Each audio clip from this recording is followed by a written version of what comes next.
You're now watching Jay Winter Nightwolf Live, a Cliffside production.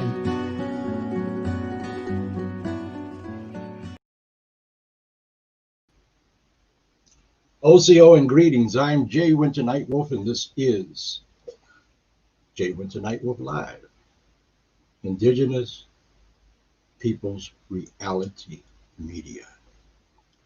Thank you for joining me tonight. It's cold here. I couldn't believe how cold it got so quickly.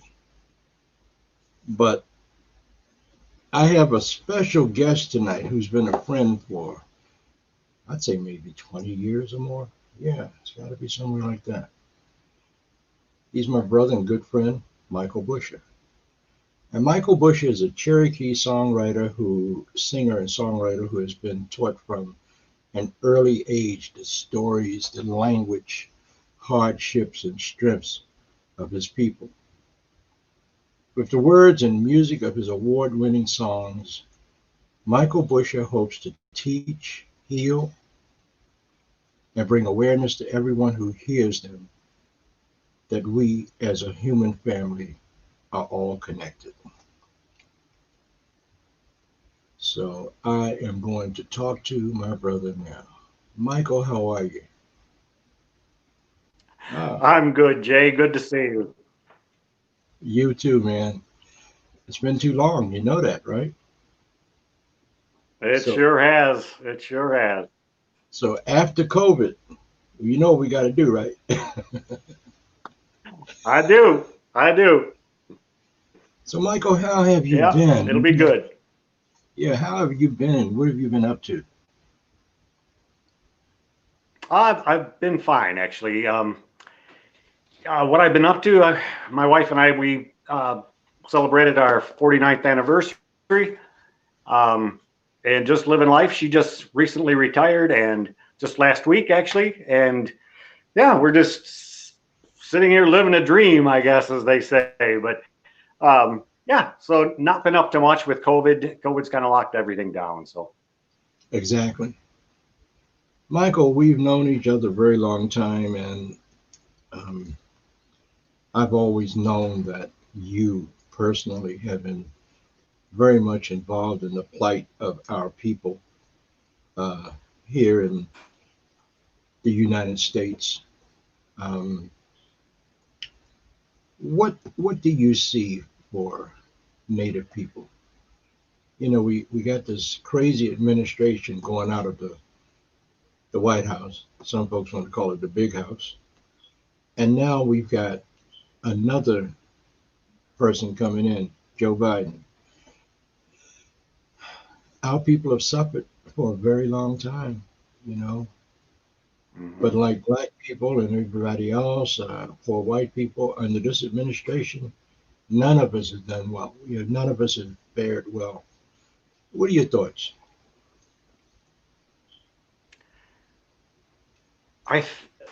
When you talk to people in Indian country, let's go back 4 years, and we remember where it was 4 years ago, and everything that we thought we had progressed to felt like it was just pulled out from everybody's, blanket. It was just gone, or so much was gone. So much was removed intentionally by the new administration. Land, monuments, you name it. But again, you talk to Indian people, and they're not immune to this, and it's not like they don't have feelings about it. But it's like, here we go again. It was that toughness that I think reverberated in me. That's like, get used to it. This is the way it goes. 2 steps forward, 3 steps back. It's just how it was. So with the new administration, now we'll fast forward to this. I feel that Indian country is ready for another 1 or 2 steps forward. I haven't, in my memory of administrations, seen so many people of all ethnicities being introduced, not necessarily accepted yet, but introduced to high-level positions. And I think Indian country is taking notice. And we can see that there are Native people included, Indian people are included in that administration. And it's a good feeling. Well, you know, Deb Haaland's has been vetted for Secretary of Interior, which I really hope she gets it. And Me there's too. quite a few. I'm sorry. I didn't hear you. Oh, I just said me too. Agreed. Yeah. Yeah. And I'm hoping that others will be chosen. But you know, one thing that stuck with me about the Obama-Biden administration was those were the first guys that brought the tribal summit to the White House. And from what I'm hearing from some inside people is that Biden is going to bring the summit back to the White House. That was the very first time in the history of these United States that we had a seat at the table at the White House, even though it was one day of a year, but at least we got to go there. Yes. Yeah, that's a wonderful thing. I Go ahead. Go ahead. Okay, it's a wonderful thing. I think anybody in Indian country will remember President Obama dancing with the Crow people and the headdress and all of that. We celebrated that.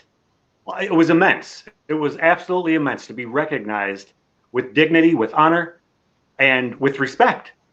It was just monumental.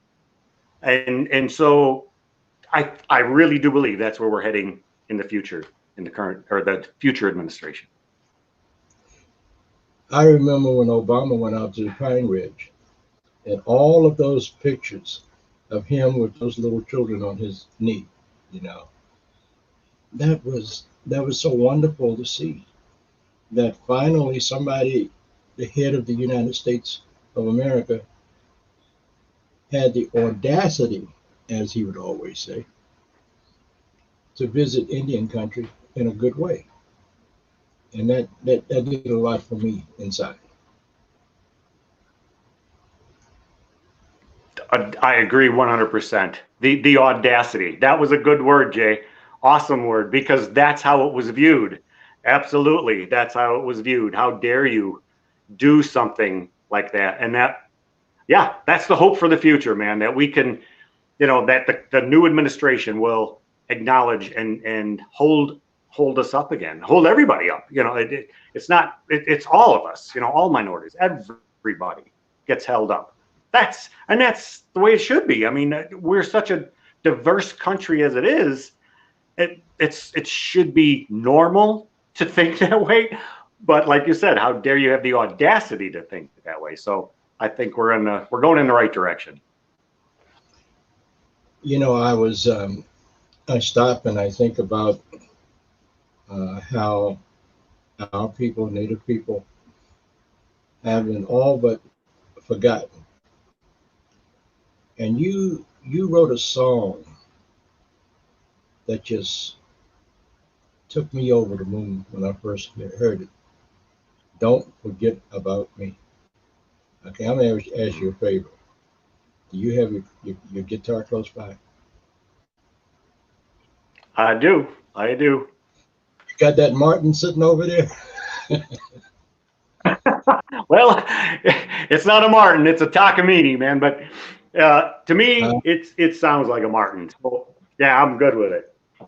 Okay, would you do us the honor of playing that song for us live? It is my honor, Jay. It is my honor. Thank you, brother. Okay, everybody, this is Michael Busher, my brother and my friend, playing one of his original award-winning songs, Don't Forget About Me. Take your time, Michael. Thank you, Jay.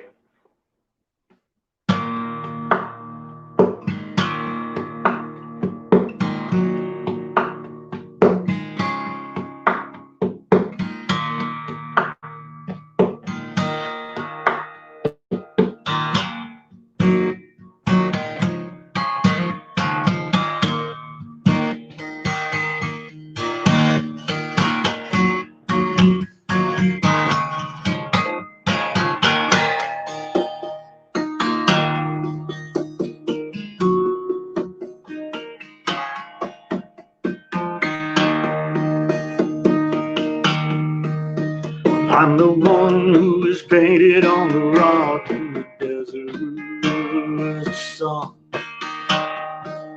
I'm the one who is buried with the smallpox blanket on the run.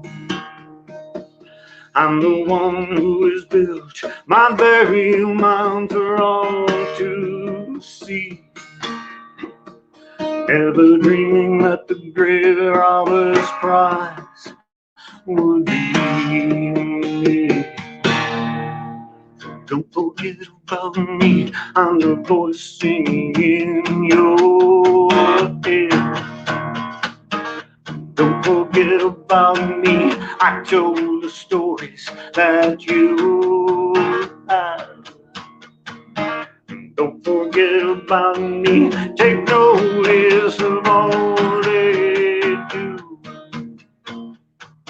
'Cause if they do it to me, who's to say they won't do it to you?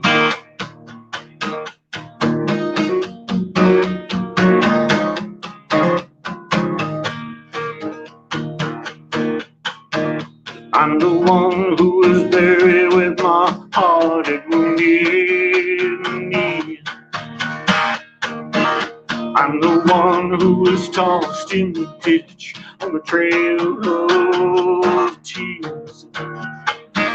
I'm the one who is buried with my medicine bag in my hand. Now my medicine is on display on some collector's stand. Yeah, don't forget about me. Don't forget about me. Oh, oh,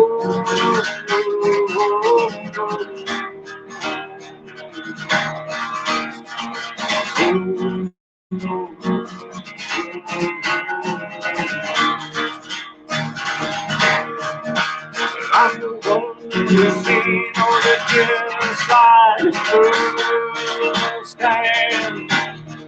They couldn't keep me fast enough to take what I did. And now they're building trophy houses right on top of my grave. Oh, if they had no honor, well, then they had no shame. Don't forget about me, I'm the voice singing in your head. And don't forget about me, I told the stories that you have. Don't forget about me, take notice of all they do. Oh, oh, oh, if they do it to me, who's to say they will do it to you?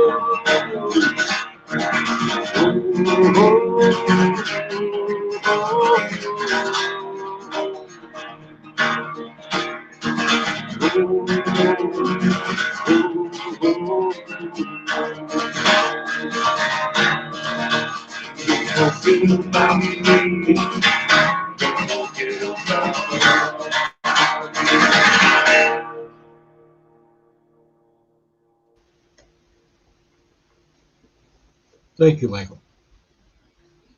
Okay, Thank you, Jay. that was great. Thank you, brother. Michael, you're welcome, bro. What was your inspiration to writing that song? How did that come to your head? What came to me, actually, it was several stories that I had been reading and still read in our native newspapers, native magazines.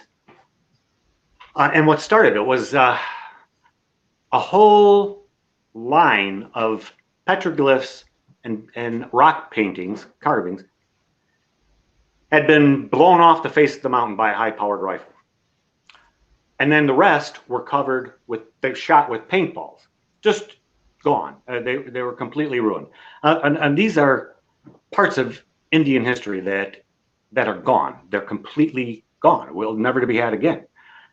And so that was the basis of it. It was like something has to be done. We can't forget about our ancestors, our ancestors who I believe still talk to us. That's where our wisdom comes, our stories come from, our history, our language, everything comes from our ancestors.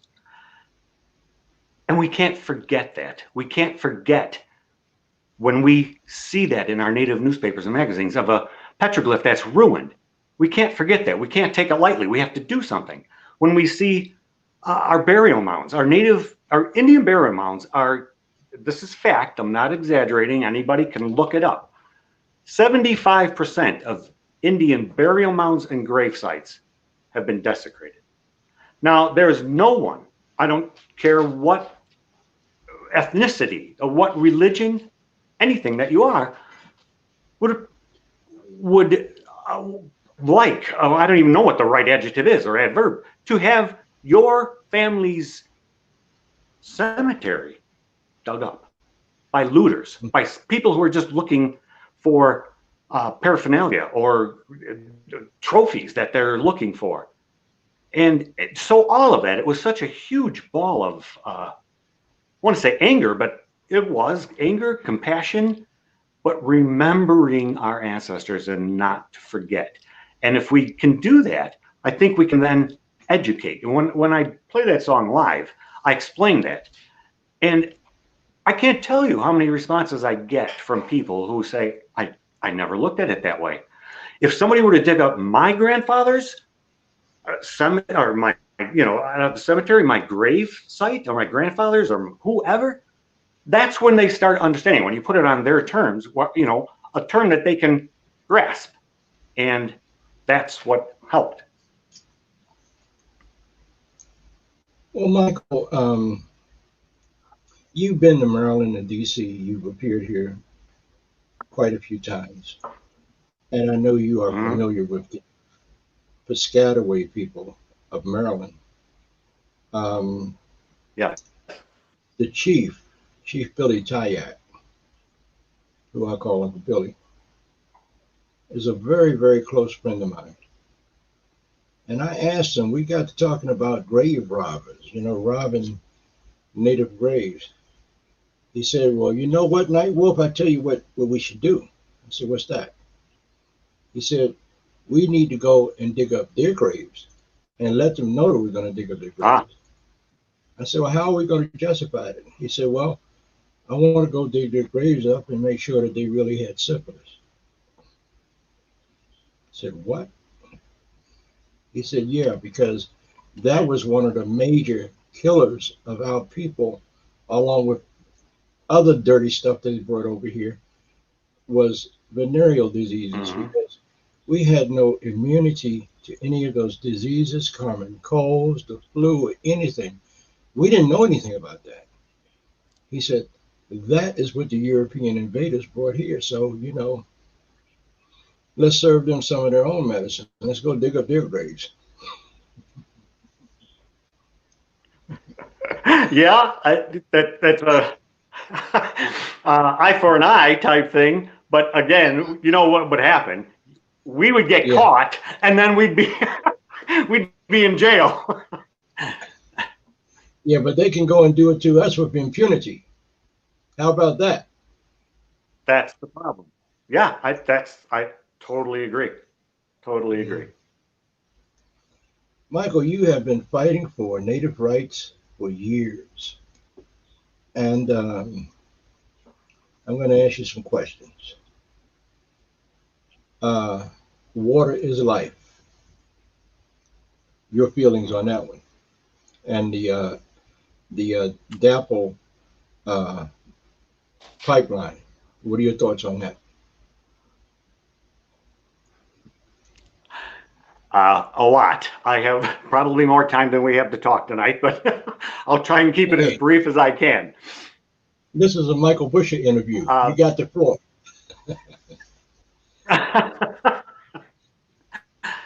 Okay, so water is life. That is just those words. People right off the bat would think, yeah, whatever. But you could not be more exact. There is nothing, not one human, and plants, animals that can live without the existence of water. We are all done without water. So water is life. To underscore that and turn it into a radical leftist agenda, or whatever they might want to call it, is so absurd in my view, and in all of Indian country's view, because we understand the importance of clean water, of drink, water you can drink, potable water. And then to turn it against us, I think, is the way I viewed it.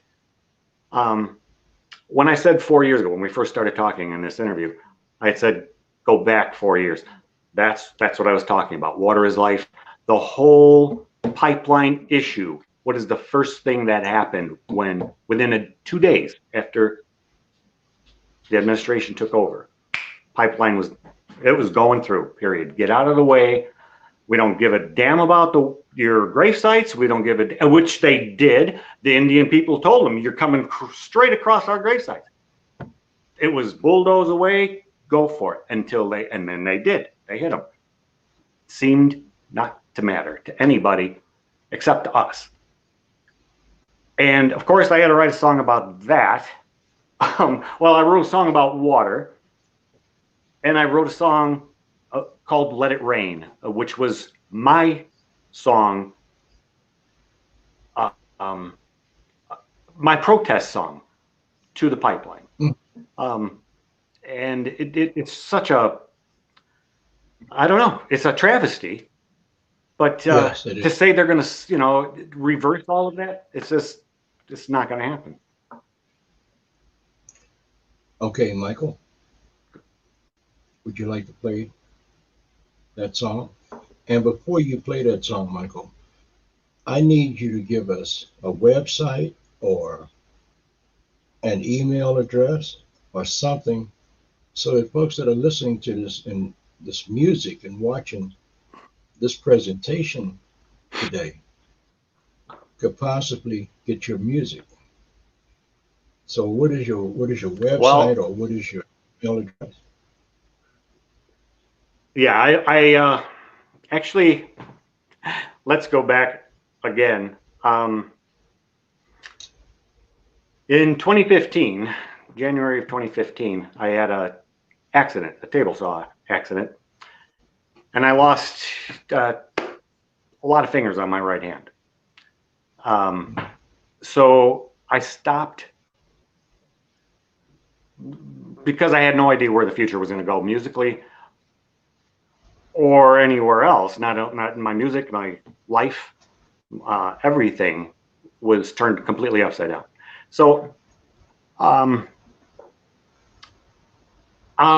maybe 2 or 3 years ago, I had taken my website down, took my Facebook page down, and thought, I'm done as a musician. I'm not going to tour anymore. I'm not going to pursue it. I'm going to let this is what I thought. There's so many powerfully great kids coming up, Indian kids, musicians, artists, you name it. They're out there. And I'm an old guy now, so it's time. That's what I thought. It's time to let their voices be heard. You're not old, Michael. So that's why I did all that. But so we can use different avenues now. Go ahead. When you had that accident, I was one of the first ones to call you and get on your case about, I can't do this anymore. Why did I do that? Because I saw who you are. I saw your heart. I knew you. And it took a while to get back in the saddle, though. But I was standing there to make sure that you could hold on to the reins. And you came back. This is not over for you, Michael. I know what you're saying, that No, not as long as I got breath in my body, and you're still my brother. Because after this COVID is over, Michael, I'm gonna make sure that the world can hear Michael Busher again. I guess we're gonna have to get out there and fight in your yard, but that's okay because I can fight. But on a serious note, until then, you got an email address or something the folks can write you, that can get your music Yes. from you? Absolutely. Okay. Give us your email address. Yeah. Sure. It is 7, the number 7 clans. Just like all Cherokee or most Indian people have 7 clans. So it's 7 clans, CLANS 77 at gmail.com. Cool. I'll remember that. But folks, if you want to, catch up with Michael and his music, you can always email me, and that's Jay Winter Nightwolf at gmail.com, and I will put you in touch with this man. This music is amazing. Okay, Michael, get ready. Give me a song. Well, wait. No, I can't. Honestly, I can't. My voice is pretty much gone. If you got anything queued up, you can play anything. I'll tell you all about whatever song you might have queued up. But if I continue, I'm not used to singing anymore, man. I'm going to take a slow train up to Wisconsin. And you and I are going to have it out. But I understand. Okay. So, Michael, what are your hopes and desires for the young Native musicians that are coming behind you?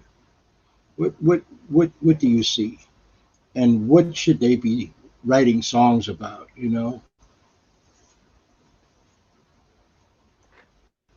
Well, my hope, and I think us as elders hope. We wish nothing but the best for our youth. So my hope is they just stay true to themselves. They stay true to the music, true to their culture, and can however they put their music out there. It doesn't matter what genre.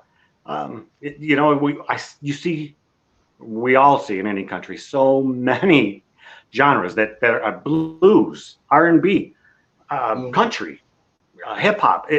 It's all good. They're covering all the genres, and they're doing it. So many of them are doing it in such a great way with positive messages.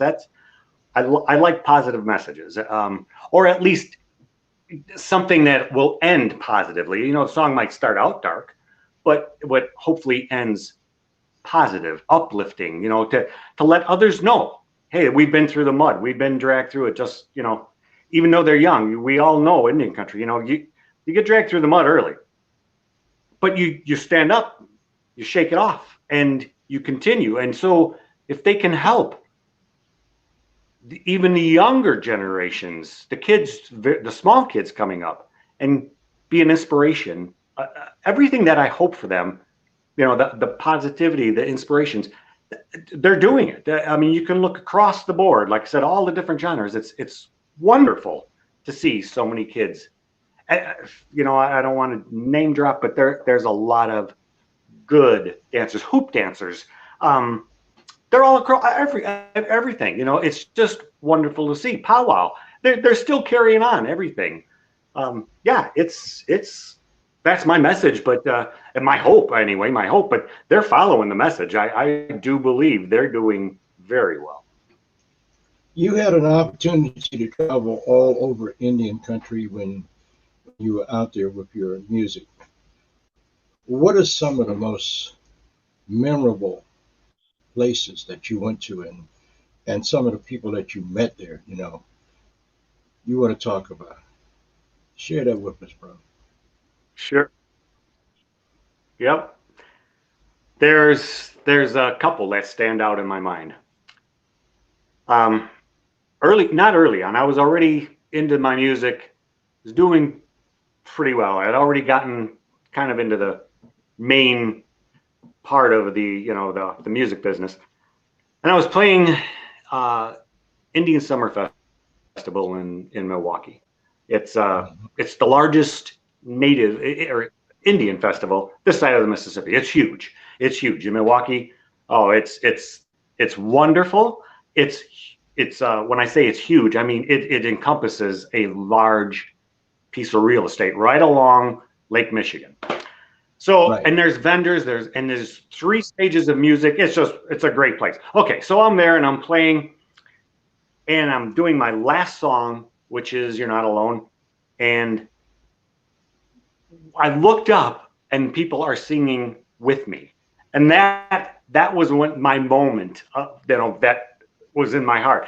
And it was so cool because I realized the people who were singing with me, I lost my spot where I was singing, but then I could just catch up with them and I got right back up. And it's like, wow, that was pretty darn cool.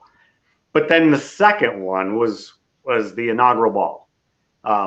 In 2008, I played the inaugural ball with Joanne Shenandoah and a lot of other musicians. Bill Miller was there. Yeah, and that was huge for me too, to play inaugural ball. But then in 2012, I was asked to headline that ball, and that's when that was like the epitome. It was like, are you kidding me? So that was, and you were there, Jay, and you were there on all of them, man. You were the powwow guy. Yeah, absolutely. Yeah. And you were surprised when you looked up and there was standing right in front of you off stage and doing like this at you, and you looked at me and like said, "Oh my God, my brother is here." And you know those cool sunglasses? That is exactly right, Jay. Those cool sunglasses that you wear?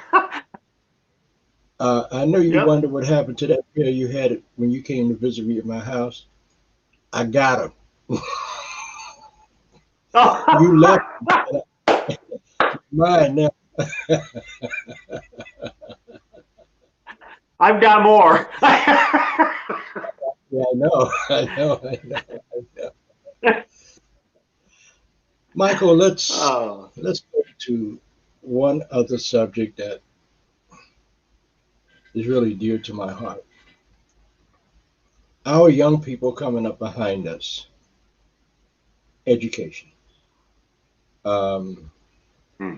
It is so important for our young leaders that are coming up behind us to go and get education. Even though the story of our people has been left out of most educational institutions since they started these colleges and even high schools, junior high schools, elementary schools. There is no native history, the history of the original people of this continent. It's not there. What are your thoughts on that? I think we talked about that before.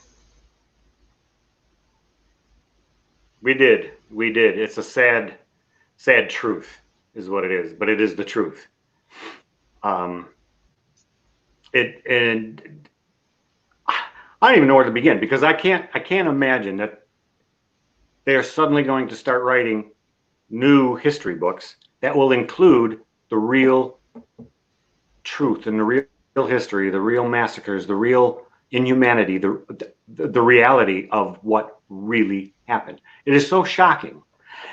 And maybe in more higher education they will, but can you imagine when we were in grade school, reading of the blankets that were given out that were infected with smallpox intentionally, German warfare at its best. So I think the United States or whoever writes the history books, if nothing else, education department, needs to acknowledge that all of that happened, and accept it, maybe even apologize for it, and then educate and say, yeah, we really were ruthless then. We're trying to be better now. Whether they are not, but at least educate non-Indians about the reality of the beginning of this country. What really happened? Exactly. That's important.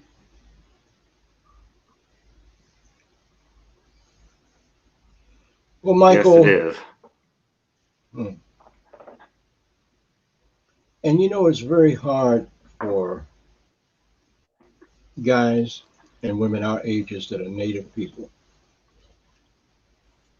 to try to explain to our young people that have no knowledge of what really happened to us. It's hard to explain it to them. Now, my grandkids, I taught them what happened to them when they were little tiny things. So, you know, you couldn't fool them. But you got so many kids that are running around here that are Native kids, Native and Black kids, you know, the Blendians and Native kids that have white blood and all of that. They don't know the first thing about what happened to our people and how we got to be here. All we know is that it's so unfair how they treat Indians. Well, give me a break. They've been doing that for over 500 years. Nothing new to us. It's just that they try to hide it, you know. Comment on that, bro, or whatever. Go ahead. As you're saying that, it makes me think of Pocahontas. Now, and you're saying Indian people, which Indian kids don't even understand or know the history. And you look at the story of Pocahontas that you see on you know, the kids. I don't know how, if I can say a specific producer of Pocahontas, but there's the cartoons that are out there and the movies that are out there and all of that. And so Indian kids believe that. They think, or not all, but some believe that Pocahontas was this beautiful fairy tale, and that was the reality when it nothing could be further than the truth of what really happened to Pocahontas. And I don't know how to you know, inner city Indian kids, if they're not taught by their elders and by their parents, then it's just what they learn on the street, which is not much, and nothing is factual. So that's a bump in the road that I don't know how we're gonna, you know, it's a sore spot. I don't even know how to get past it. You mind if I tell a very brief story about Matoka Pocahontas? No, go ahead. Pocahontas, who was Matoka. She was the daughter of the chief Wahum Shinakawa from the Powhatan Confederacy. The Powhatan Confederacy on the East Coast of Virginia were a combination of many tribes that came together to be able to fight off this white man that came across here, the Atlantic Ocean, and tried to take everything from us. And there were fights.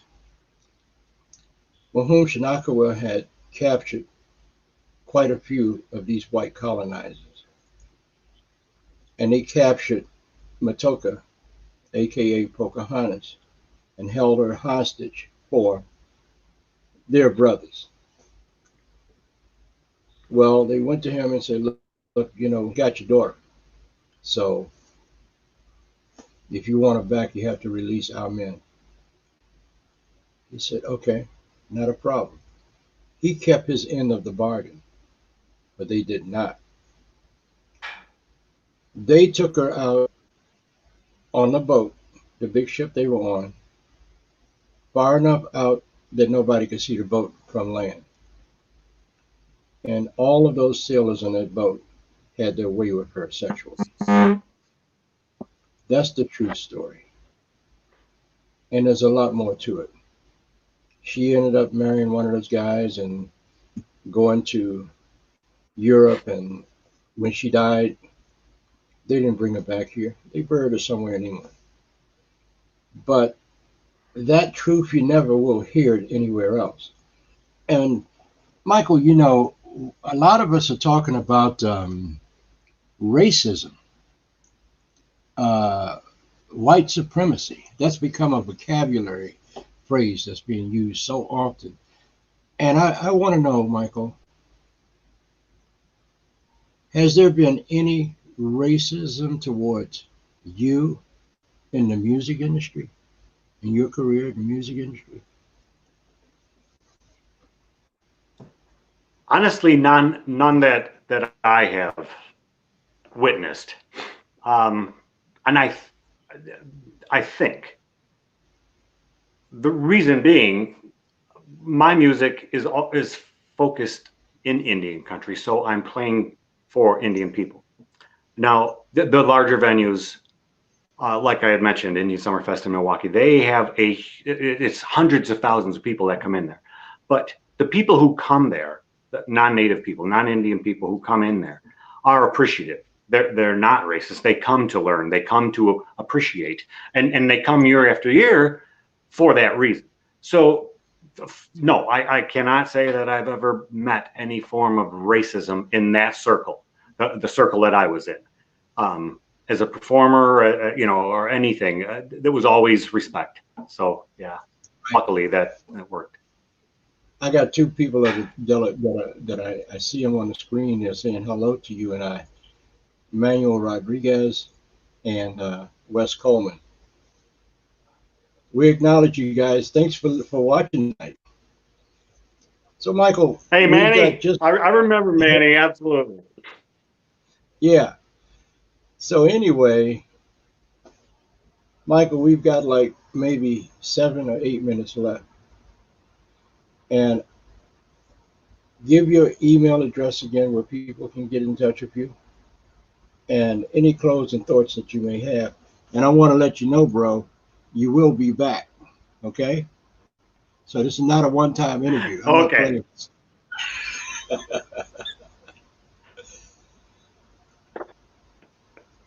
All right. All right. So my email is 7clans77@gmail.com. And my final thoughts are, well, first, I want to thank you so much. Jay, you have to know, I haven't performed live in almost 3 years. You are the first one who talked me into it. That was it, man. I thought I was not going to do this live anymore. And I did it for you. You're my brother. But you would talk me into it. It's like, because at first I'm saying, I don't know. It's like, so I thank you for that. Twisted your arm. And you did. So it was that was a long time coming for me to play that song live. And I guess final thoughts is I appreciate what you're doing as far as keeping people informed with the truth. And sometimes the truth hurts. And I know you personally, you are about truth. And if the truth hurts, it still has to be told. It can't be buried, can't be hidden, can't be candy coated. It has to be told as it is. And that's what I love about you, Jay. You don't, I'm not going to use street vernacular here, but you don't mess around.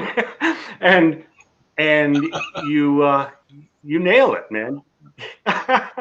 You just nail it. And I appreciate that. Your listeners appreciate that. And I really, really do appreciate what you do. And I appreciate Leslie for what she does. She just steps right in. Boom. Verona. It's like, how cool is that you have these people? She had the nerve to bring this old Indian to the television sets. That's right. That's right. Yep. So yeah, it's we might be getting old, but we're still moving forward, man.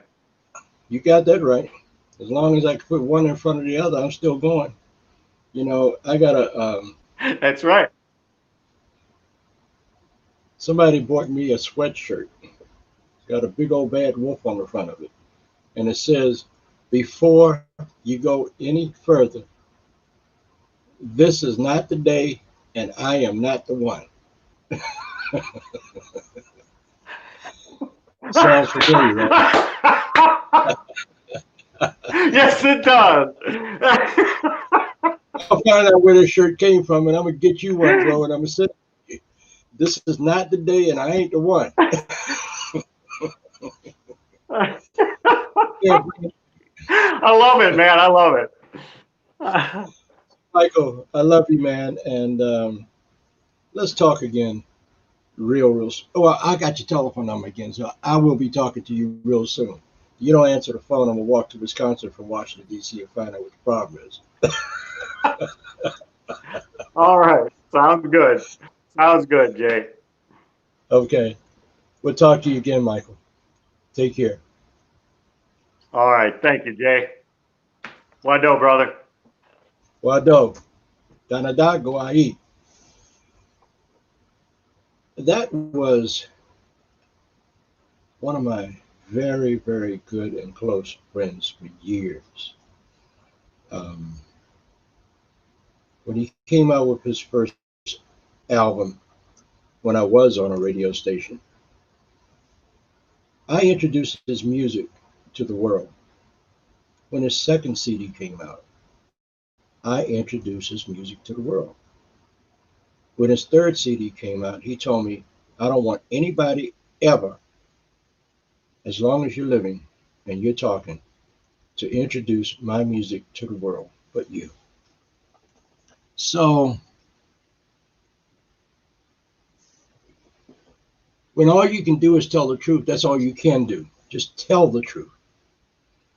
I watched a commercial just yesterday, the governor of Maryland, about this COVID-19. And he mandated that if you go outside or anywhere in public in the state of Maryland, you must put on a mask.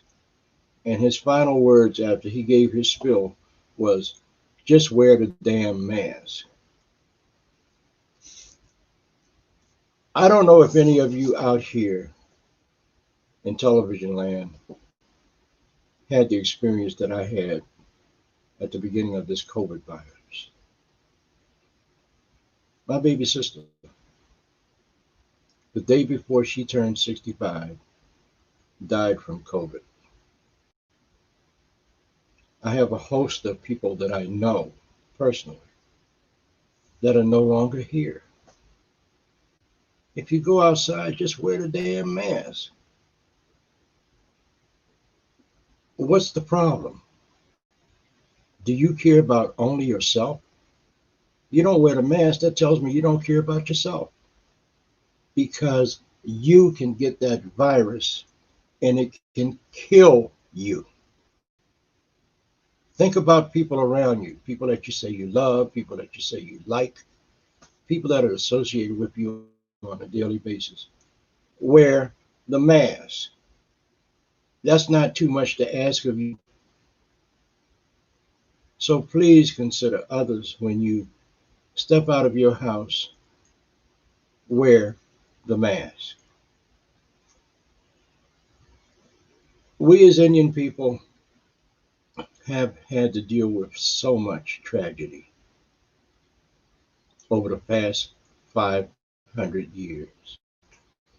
Countless massacres,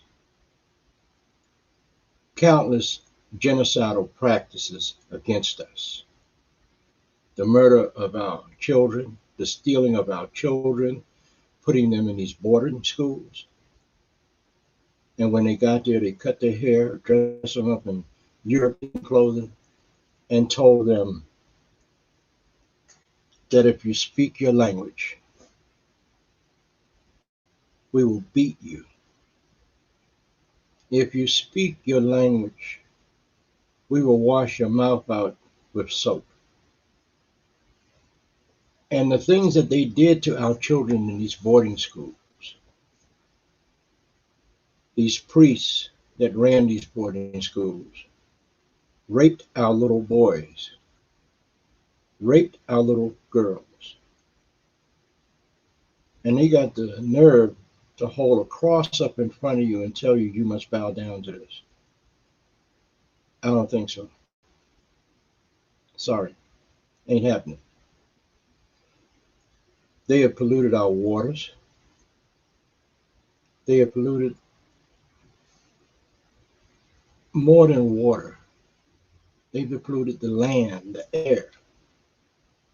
And yet and still, they want to keep making a profit when even their own people, their own color of people, are dying from this too. Wear the mask. This turn around, but it's not going to turn around unless you're conscientious enough to know the dangers of this COVID-19 or coronavirus, whatever you want to call it. This, to me, is no more than the continuation of a genocidal practice that they used on us when they first came over here. They introduced germ warfare in a blanket, smallpox. And every time there's a global issue with some kind of a virus, the Spanish flu, AIDS, all of that, who are the people that are most affected by it or infected by it? People of color. So we need to know what's coming down the pike next. Just wear the mask. Wash your hands as often as you go out the house. Wash your hands when you come back in.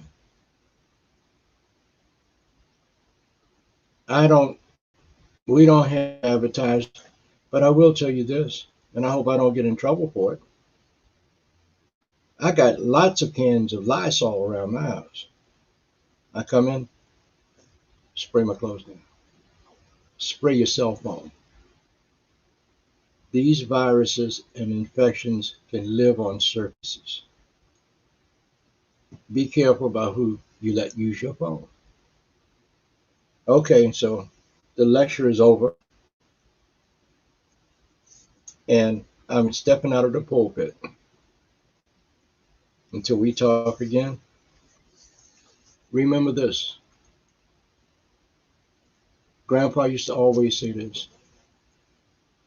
Your brother don't have to necessarily look like you to be your brother. So all white people are not bad, just like all Indians are not good. And all black folks are not good. Dr. King said, judge me by the content of my character and not by the color of my skin. It's not about the pigmentation of your skin or the color of your eyes or the texture of your hair. It's not about the clothes you wear. It's not about who you worship and call God. Do you know what it's really all about? Whether you're a Buddhist, a Muslim, a Christian, a Jew, or whatever, what it's all about is how you treat my heart. Talk to you again next week. Same place, same time. Danada, go ahí, wado.